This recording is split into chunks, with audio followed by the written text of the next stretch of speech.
الفترة دي بلاش نمشي ورا الإشاعات، مفيش أي توقف لعمرة العشر الأواخر من رمضان 2026. حمزة عنبي عضو اتحاد الغرف السياحية طلع وطمن الكل إن الكلام اللي اتقال عن توقف الرحلات بسبب التوترات الإقليمية كلام فارغ وعاري تماما عن الصحة. حركة الطيران لمطارات جدة والمدينة المنورة شغالة وزي الفل ومنتظمة جدا.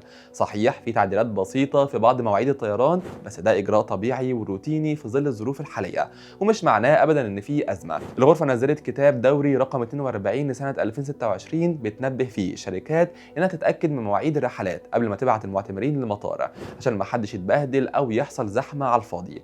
يعني الموضوع كله تنظيم مش أكتر. العمرة مستمرة والناس بتسافر وتأدي المناسك عادي جدا، والشركات متابعة الموقف لحظة بلحظة مع كل الجهات. فلو معاك تأشيرتك ومحضر شنطتك اتكل على الله وجهز نفسك لليالي المفترجة وما تقلقش من أي حاجة.